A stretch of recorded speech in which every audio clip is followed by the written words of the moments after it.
అన్నది ఫ్యామిలీ అంటే ధర్మేంద్ర గారు ఆయన అక్కడి నుంచి బాబీ డియో సన్నీ డియోలు తర్వాత బాబీ డియోలు. శ్రద్ధ, మీకైతే బాబీ డియోల్ గారితో కాంబినేషన్ ఉంది, కానీ మీ కెమిస్ట్రీ అని చెప్పలేము, ఎందుకంటే పాపం మీ ఆయన చేయాల్సినటువంటి చెడ్డ పనులన్నీ చేస్తున్నారు సినిమాలో. So how was the combo working with Bobby గారు? నేను వాళ్ళతోనే ఎక్కువ టైం స్పెండ్ చేసింది, ఎందుకంటే we had more scenes together కదా. So I did get to spend some time talking. లా చదవడానికి ఎందుకంటే క్యారెక్టర్కి వెళ్ళిపోయి కాన్సన్ట్రేషన్ ఎక్కువ, అది ఎక్కడో వెళ్ళిపోయి మూల ఎక్కడో కుర్చీ చేసుకుని ఏదైనా ఎప్పుడన్నా పొరపాటున కెమెరా ముందు కుర్చీ చేసుకుని కూర్చుంటే టకటకట వెళ్ళిపోయి పక్కన కూర్చునేవాడిని. ఏమైనా ఇంటెన్స్ సీన్ ఉన్నప్పుడు నేను కాదు, ఎప్పుడు అసలు టోటల్ క్యారెక్టర్ ఉండిపోయింది ఆవిడ వీడెప్పుడు.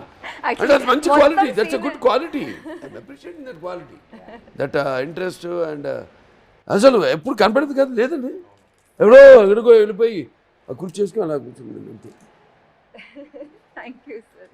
ఎలా వాళ్ళకి యానిమల్ దొరికిందని ఆ కథ చెప్పారు నాకు, and I was like that's amazing. ఎంత ఫ్రాంక్గా నేను అక్కడ ఉన్నాను, నేను ఆ పొజిషన్లో ఉన్నాను, ఇప్పుడు ఈ పొజిషన్లో ఉన్నాను. So he's very frank about that. Was very interesting conversation. So ఇక తమన్ గారు బాలకృష్ణ గారు అంటే అదొక కల్ట్ కాంబినేషన్. ఐ థింక్ వరుసగా ఇది 4వ సినిమా అనుకుంటాను. అఖండ అయింది, వీరసింహారెడ్డి అయింది, భగవత్ కేసరి, ఇప్పుడు డాకు మహారాజ్, ఇక నెక్స్ట్ రాబోతుంది మళ్ళీ. పైగా ఏంటి, అంతకుముందు సరదాగా అనేవాళ్ళు థియేటర్లలో స్పీకర్లు పగిలిపోతాయి అని, మనం ప్రీ రిలీజ్ ఈవెంట్ లోనే చూసాం.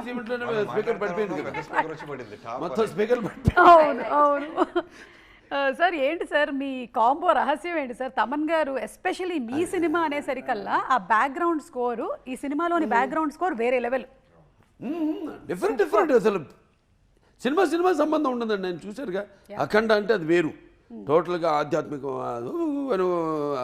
శంఖం ఊదుతూ అది వేరు.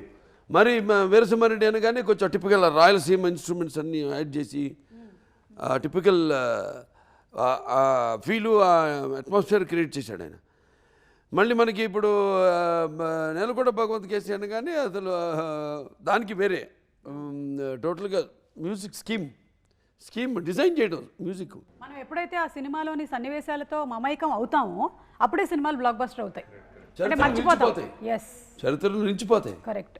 అండ్ అందులోనూ మీరు ఎంటర్టైన్మెంట్తో పాటు ఒక మంచి సామాజికమైనటువంటి యాంగిల్ని కూడా, అంటే వాటర్ ఎంత ఇంపార్టెంట్ అనే దాన్ని కూడా మీరు ఇందులో స్ట్రెస్ చేయడం అనేది కరెక్ట్. ప్రపంచం కూడా ఎలా తయారవుతుంది. ఇప్పుడు అబ్దుల్ కలాం గారు అన్నారు అని చెప్పాను ఇంతకు ముందు కూడా, నేను సర్జికల్ స్ట్రైక్స్ ఇవి కాదు, వాటర్ వార్స్ జరగబోతాయి ఫ్యూచర్లో, వాటర్ వార్స్. కానీ సూపర్బ్ అండి, ఎందుకంటే ఇంత బాలకృష్ణ గారు లాంటి ఒక యాక్టర్ ఉన్నటువంటి సినిమాల్లో ఇలాంటి పాయింట్ని కూడా చెప్పడం అనేది, ఎంటర్టైన్మెంట్తో పాటు ఇన్ఫోటైన్మెంట్ని మీరు కలిపి అందించడం అనేది గ్రేట్ అండి.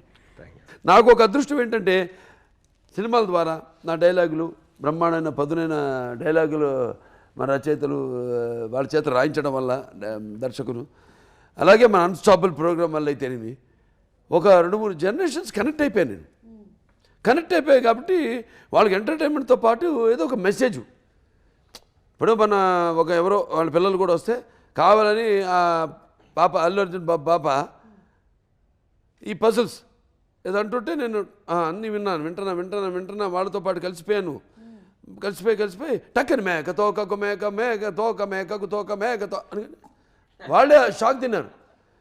ఎంతమంది పిల్లలు చూస్తుంటారండి ఆ ప్రోగ్రాము, వాళ్ళందరూ అడుగుతారు కదా, ఏంటి తిని పాడాడు బాలా, అందరూ అదేగా పిలుస్తున్నారు బాలాని, పిల్లలేనా బాలానే, లేకపోతే బడి, లేకపోతే బ్రో పాడాడు ఏంటంటే అప్పుడు వాళ్ళు చెప్తారు పలానా సినిమా ఆదిత్య G69 90 కోట్లలో చేశాడు అతను, ఏంటి ఒకసారి చూపించండి, ఏంటి అదే వాళ్ళు చూసి ఆశ్చర్యపోతున్నారు.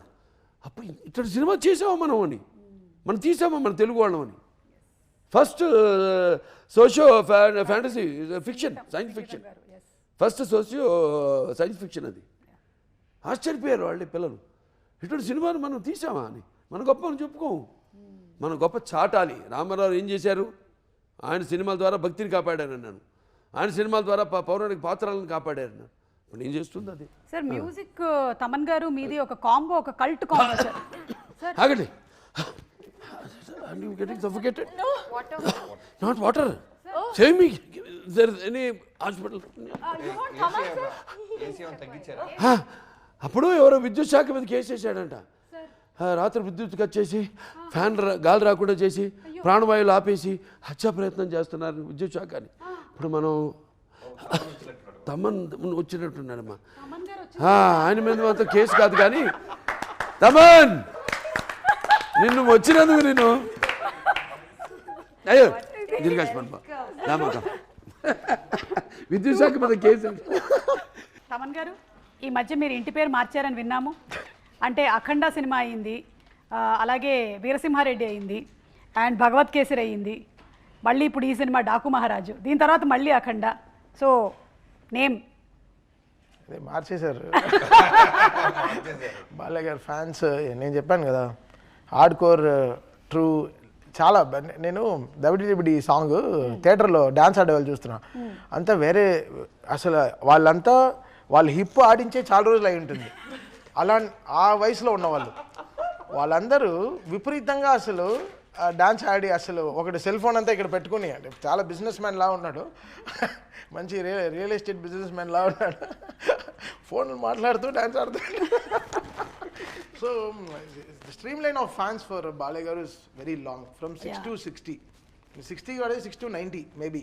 అంతే. లేదు నాకు చాలామంది పెద్దవాళ్ళు తెలుసు, లైక్ వెరీ లైక్ చాలా పెద్దవాళ్ళు, మా అమ్మమ్మ వాళ్ళు, మా సైడ్ వాళ్ళందరూ, నువ్వు ఎవరికైనా చెయ్యి, బాలయ్య బాబు మాత్రం కరెక్ట్ మ్యూజిక్ కొట్టు అని మాకు దీవించినప్పుడే అలా చూపిస్తారు. రే జై బాలయ్య. సో అలా, సో బాలయ్య గారు is like got that stream line of like 6 to 80 of fans, because the way he build up is the whole thing is very deep. అయితే ఏంటంటే మాకు కూడా యాజ్ ఆడియన్స్ నా కాంబినేషన్లో సినిమాను సర్వరోగ నివారణ మాట. Super sir. అసలు నేను అంటుంటా కదా, కొన్ని రాగాలతో రోగాలు నయం చేయొచ్చని. అలాగా మా కాంబినేషన్ సినిమాలు రోగాలు నయం అయిపోతాయి దెబ్బకి. అంటే అన్నీ ఉంటాయి వాడికి కావాల్సిన అన్నీ.